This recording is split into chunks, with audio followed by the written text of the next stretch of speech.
Yes. Cabo San Lucas.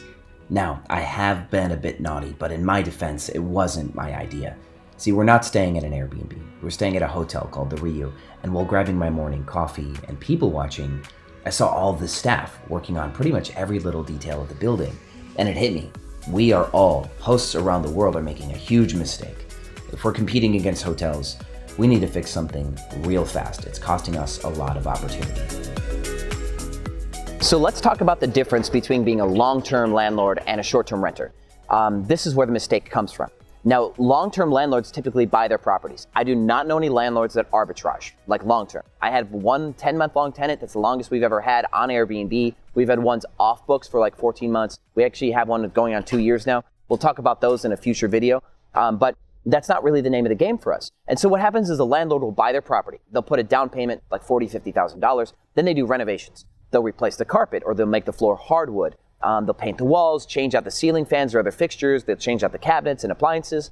The goal is to get more money from their next renter and to prevent any calls for like maintenance. They want to make sure that it's as passive as possible. So they do the work on the front, and then they kind of set it and forget it. We don't get to do that. And I realized something while I was here at Cabo San Lucas on vacation. I came out at 7 a.m. and saw people just working on everything. There's people cleaning the sand out of the tile by the beach, and they're working on the shrubs, and they're scrubbing everything. And I go through the lobby to get a new room key, and there's a guy in a big gigantic scaffold working on the crown molding, like trying to scrub out the crown molding, which almost never, you expect almost never to need to be done. But it made me realize something. Hotels treat their properties completely different than Airbnb hosts do, and that's why they're the leaders in the game. They've been doing this for such a long time, and this is what they're doing. So let me introduce you your mistake, because hosts everywhere are making this mistake, and I'm going to tell you how to fix it. Airbnb hosts around the world are not maintaining their properties. They're not doing any real maintenance around their guest check-ins and check-outs. They're treating it like a long-term landlord would. They're like, okay, let's get it ready,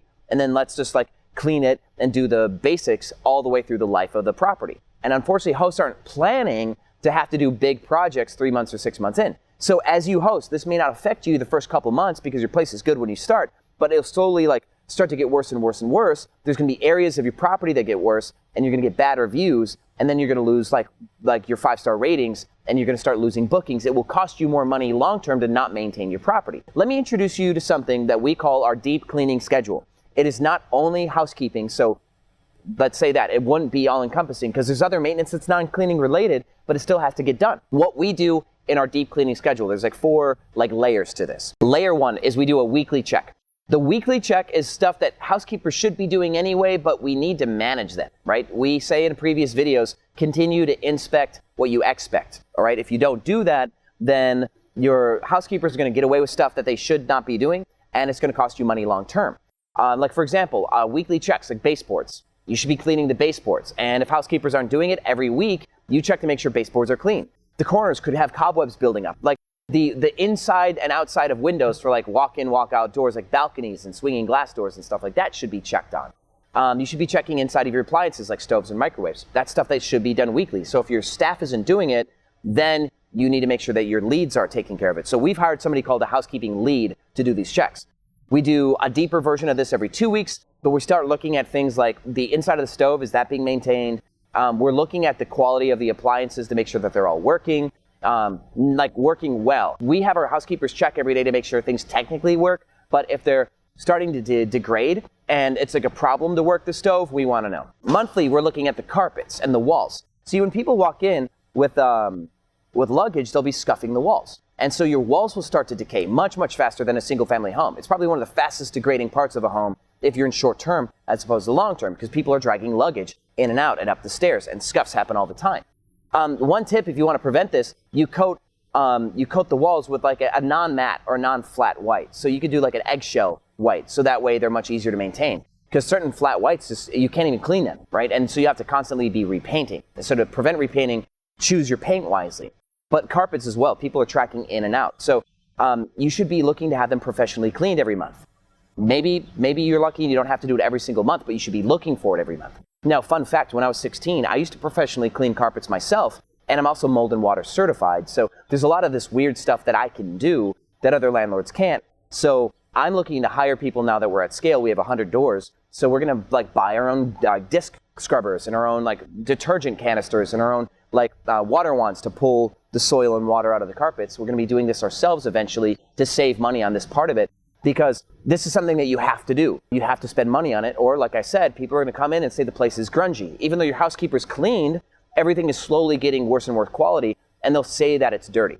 They won't say that it's worn out or it's unmaintained. They will just say that it's dirty, and it's going to show up in your reviews. There are 3-month checks that you need to do, like the air filters for your place. You constantly need to walk in with a fresh set of eyes and make sure that you really like the way that your space looks. If you don't do this, it's going to cost you long term. The money you're not spending on maintenance will come out of your future revenues.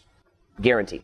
This is your mistake, and you can fix it, and this is why you need to. Let me tell you all, we're in this one together. See, the problem here is if us as Airbnb hosts don't do this stuff, our reviews like all go bad. Like we all have like bad quality cleaning reviews, and then people are going to start to assign Airbnb as like a dirty place to travel, and that Airbnbs aren't maintained, and people will stop wanting to travel using it. It won't be their first choice anymore, and we all lose business, right? Us hosts as a whole are responsible for the general, I guess you could say the general reputation at the customer level. So this is why Airbnb has been cracking down with hosts on cleanliness. As let's say a guest spends $2,000 on your reservation plus a $40 cleaning fee.